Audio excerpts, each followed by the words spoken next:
Hello everybody and welcome back to Red Eagle Politics. Make sure you guys like this video down below and subscribe to the channel if you are new. So Republicans last night with a massive overperformance in several special elections in the state of Georgia. We're talking not just a 5-point overperformance or a 10-point overperformance. No, we're talking about a 17-point overperformance in suburban Atlanta, of all places. So we are seeing a massive shift across the board in Georgia. And Democrats have touted special election results as proof that 2026 is going to be some massive blue wave. But again, typically they will point to certain examples and avoid other examples. And in this video, we're going to analyze every special election that took place yesterday that got a lot of coverage, which there were these two in Georgia, and then there was another one in the state of Minnesota, because we're going to cover the whole thing.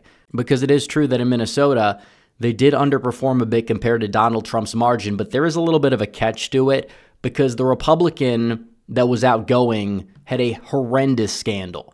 And usually what that does is it will cripple the ensuing candidate for the next election. It doesn't really matter if it's a Republican or a Democrat. And also, this is a district where the propensity, usually you would look at it and it says, okay, Democrats should be overperforming in this special election. They did by 6 points, but when you factor in the fact that it was low turnout and also the fact that you had a Republican who was outgoing who had to resign for soliciting sex with a minor, that's a very egregious scandal. We saw what happened in New York with Anthony Weiner back in the day. Very, very blue district, like D+50 or something like that. But Republicans actually won the special election in New York. But still, this time around, Republicans, they won by 21 instead of 27, which was not like the most egregious underperformance. But when you look at what they did in Georgia last night, it's a massive overperformance. So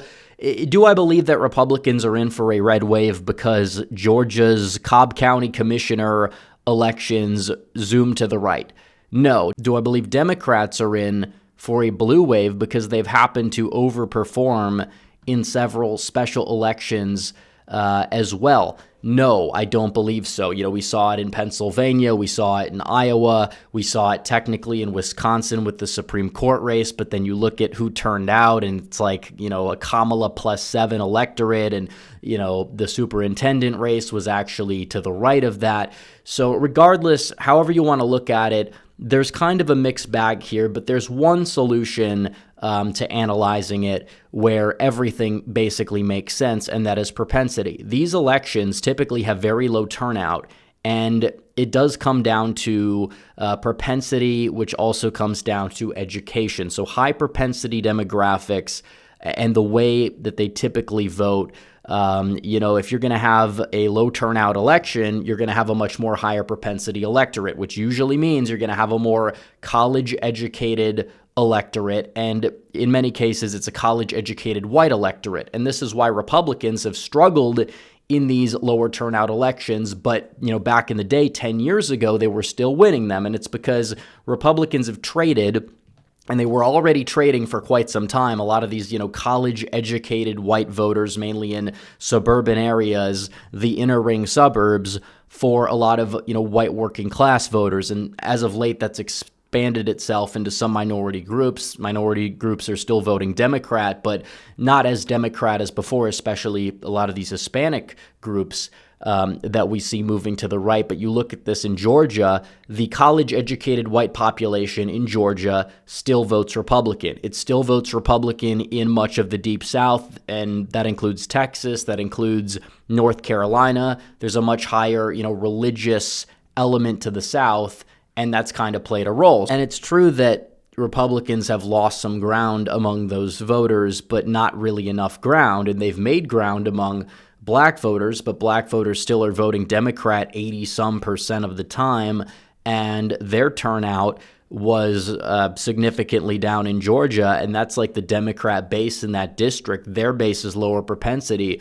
That is why Republicans have overperformed. And then you look at something like rural Minnesota, where you do have a lot of white working class voters, and the college educated white voters are going to represent more of the electorate than the white working class voters. So it is kind of a problem for Republicans, and it is true that white working class voters in the South are at a higher propensity than they are in the Midwest and other places for one reason or another. Maybe it's just the fact that, there's this big religious element to the South, and the Midwest tends to be more secular, even though the Midwest is getting more Republican, and a lot of these voters are, not as likely to turn out for every single election, unlike they are in the South. But education is kind of the main takeaway here. We saw in the midterms in 2022, you had a much more educated electorate overall than you saw in 2020, and also than you saw in 2024. So all this needs to be considered, and technically 2026 will likely be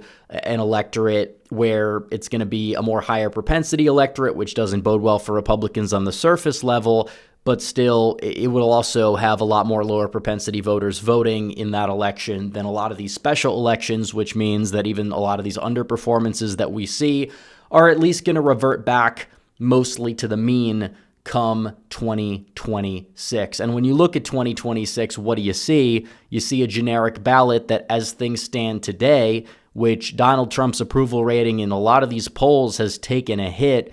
And, we don't know what exactly his approval rating is going to be at a year and a half from now when the elections take place. But a D+2 popular vote, it's not really going to be good enough, in my opinion, for them to have a massive blue wave. We could talk about them winning the House back, and definitely Republicans are going to be competitive for the House and they're going to want to win the House, but that's more of a reverse 2022, more so than anything else, given the state of redistricting. And when you talk about the Senate, because that's going to be crucial as well, a lot of judges are obstructing Donald Trump's agenda, and how exactly do you want to go about that? You want to make sure you're able to fill a lot of these judge slots as fast as you possibly can. You're going to be able to do that easily if you have the Senate, and Republicans are very likely going to retain the Senate. But you look at the map and it's like, okay, here's where the competitive races are.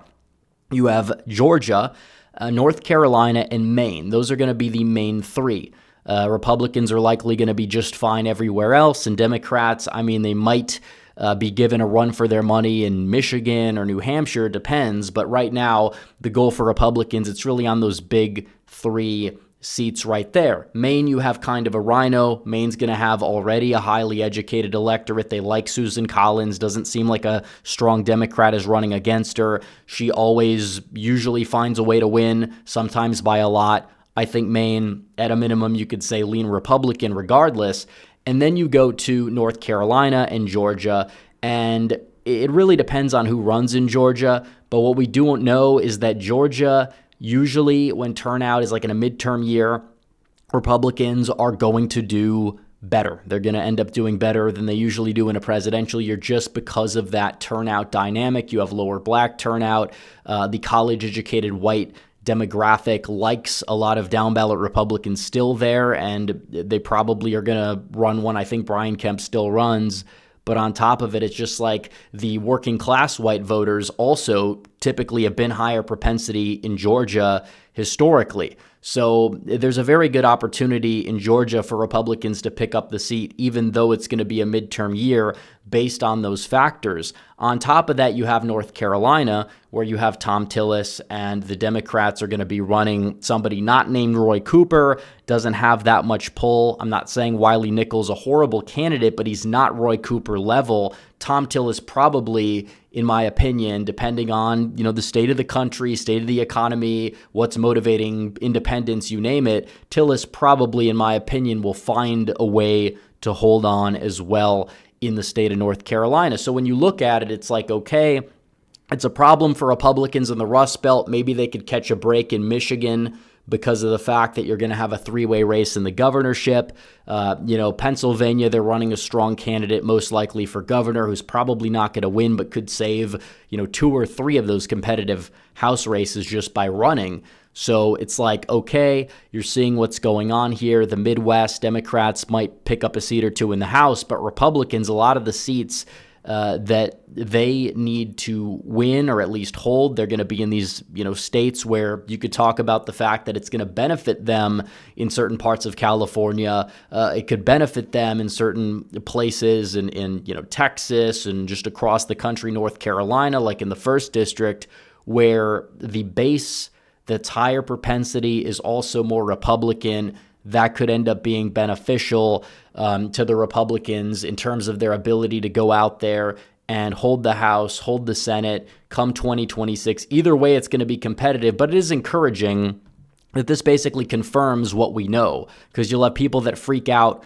one way or another about every special election. And I'm not saying that this is great news and it means a red wave is coming, but what I'm saying is a lot of this just comes down to propensity, and Republicans do need to do a better job of getting out these lower propensity voters in the Rust Belt and a lot of these special elections there, midterm elections there, you name it.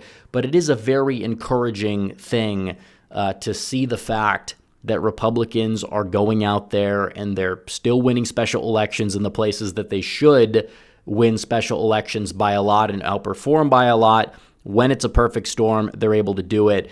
And it kind of shows that, this is just going to come down to turnout more so than anything else moving forward come 2026. So anyways, guys, thanks for watching this video. Like this video down below, comment down below, subscribe to the channel, hit the bell for notifications so you never miss another video. Follow me on social media. The links are all in the description down below, and I will see you guys in the next one. Red Eagle out.